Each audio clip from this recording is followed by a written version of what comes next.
What's up, y'all? We've got another LSDA product that we are going to look at, and that is the D32. Very interesting. Look at this. Y'all might recognize that shape. That's right. I actually am surprised this came in LSDA packaging, because when you were flipping through the catalog, and the version 49 catalog anyway, as you're flipping through the LSDA section, you will not find a 30 series lock. In fact, you'll find 50, 75, 20, 20R, etc., etc. And then it goes off into commercial and other stuff. But if you go all the way to the back of the catalog under miscellaneous products, there is a D30 Deadbolt. Now, none of this says LSDA, and in fact, I think this was a different brand in the former catalog, but it definitely came in an LSDA box, D32 double cylinder US3. The interesting thing about this, aside from the fact that it looks like, yep, an arrow, that is almost definitely an arrow shape, is you can get it in 10B, satin nickel, bright brass, and antique brass in Wiser Schlage keyways. Now, of course, like I say all the time, you can key up a quickset key to a Wiser keyway lock. But this one is pretty interesting in that, and exciting, I might add, in that the bolt is just like an arrow. That's not exciting. The exciting part about it is it's 2 3/8 inch back set, and it's flat. Now, I've done a video, I did a shorts in the past, and I've talked about this a couple of times on old bar or iron doors. I'm going to put the video up here, even though it's a separate short, which you can go see for yourself. But on old iron doors, the latch won't go into the hole because they were super thin, and the new quickset latches wouldn't work. Now, in that video, I used a older fixed quickset latch that is still available in the one-sided thumb turn. So when you buy a one-sided thumb turn quickset, you get the old style latch. This would solve that problem completely. Now, many of us know that the arrow latches are a little kind of wonky right here, and that's one item that definitely breaks on arrow deadbolts. But when you're talking about the residential market, you and commercial locks, because arrow is commercial, you're going to get a lot less people wanting to purchase an arrow deadbolt to put on their residential garage, bar door or whatever it is. Just based on the price point alone, most residential customers really want the cheapest thing possible. You know how that goes.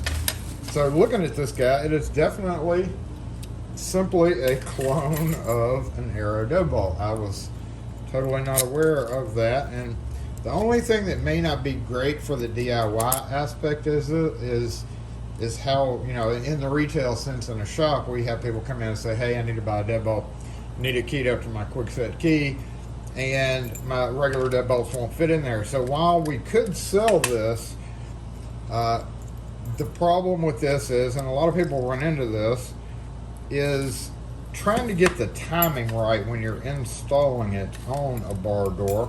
And I'm going to show you that on a mount, but yeah, because you have to turn the key just a little bit to get those blocking plates out of the way, just like an arrow. And that kind of makes it a little difficult for the average DIY type person, because they don't understand that. But for a bar door, I mean, this is one of the better ones if you're able to use. Now, I might add, again, and I say this every time, it's against fire code in most areas, especially on bar doors. Bar doors are the most dangerous because they almost always, you can reach through and flip them open. And, if you're in a rental house, you definitely just are going to have to deal with it, or put plexiglass up so people can't open it up and walk right in. We see here we do have standard tailpieces. Now, this is another smart thing, because on almost all of those bar doors, I think this was specifically made literally for those bar doors. You can switch the cylinder out. It's got a separate thing there, so if you need to change the keyway, you can always just grab a key and knob cylinder of any brand. So if I wanted to use, you know, this Yale, no, not a mortise cylinder, if I wanted to use a Yale key and knob, I would just buy a regular, you know, Ilco or LSDA key and knob cylinder, move the screw from there to there, and you're good to go. Now on a regular thick wood door, you would swap out the tail pieces. And like I was mentioning, this is very interesting in that they actually understood the assignment here, because they gave you the short tail pieces to begin with. Customer calling interrupted that video, so we're going to go ahead and install this guy on our mount to see how it does. Okay, let's go ahead and get the latch in and see how well this guy installs. And again, Aero brand deadbolts are always a little tricky to put on. Kind of, the tailpiece does have one ridged side and one flat side, so if you look really closely at it there, you'll see kind of the hollow and then the ridged side. So basically we're going to have the deadbolt extended. We're going to get the outside and look on the inside and see that the hump of it right there needs to match the hump on the tailpiece. So that's pretty much, let's turn this just a little bit. I don't know if these are going to be long enough for this door, but we'll give it a shot. Let's turn it a little bit more.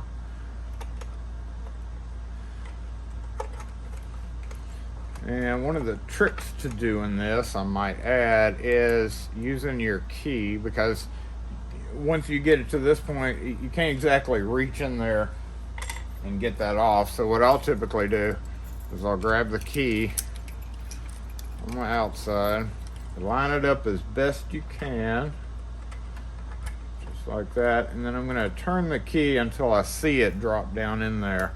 Pull the key out halfway and hold it kind of straight up and down, just like that. Now if we go on the inside and look, we see that's doing that. So we're going to take the key out, because we got to have the key to turn the inside. And here's where it gets kind of tricky, because you got to hold that outside on, take the key, put it in, turn it,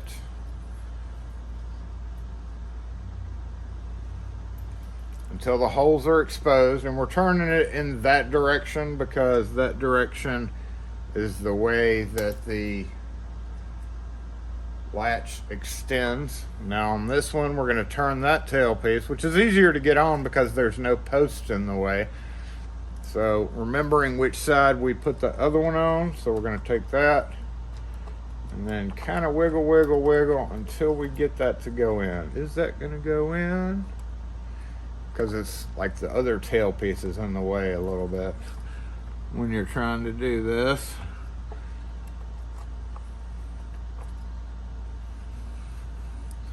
Okay, let me check this one more time. I'm going to take it out. Yep. And this will show you how kind of difficult it is. It's just very touchy. So while it may be good that you don't have to use the deadbolt, like I said, very touchy. You don't have to use a different latch, like buy another lock and use a different latch. It's still a little bit too tricky for the average DIY to do. Okay, there we go. Try that one more time. Pull the key out. Hold it up. Sometimes you do have to take a real small flathead and move that out of the way. Grab your quick set removal tool right there and take it and just kind of push it down, push that tailpiece out of the way, and that should give you the room to get this guy in. Boom, just like that. We're going to turn that way. Now we've got it just right, I believe, so we're going to hold it on both sides and then run our screws in.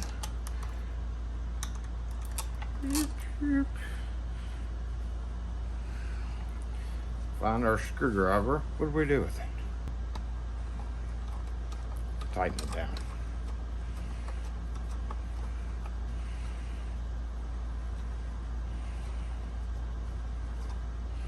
And this is another thing that you're going to run across. Standard number 2 Phillips is too big to go in there, so you have to use a number 1 driver to get it down in there. So we're going to go grab our vessel number 1 driver. Let's turn this around just like this and tighten it the rest of the way down, which that guy fits perfectly down in there.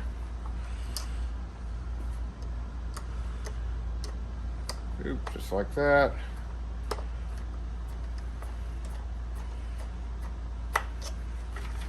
Now we're gonna snug this up. I'm just gonna kind of lift it a little bit. Yep. Snug and snug, and give it a try. See how it does.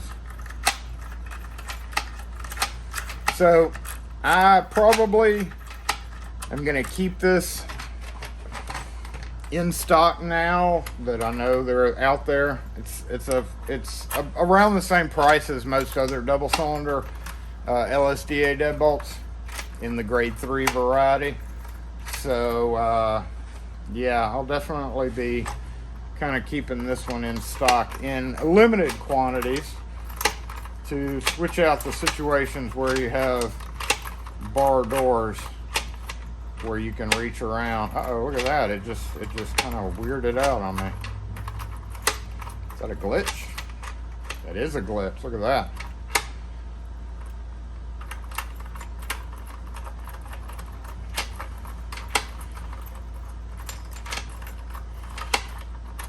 Probably, in most situations, I would have lubed it anyway before putting it on the door, especially on a bar door.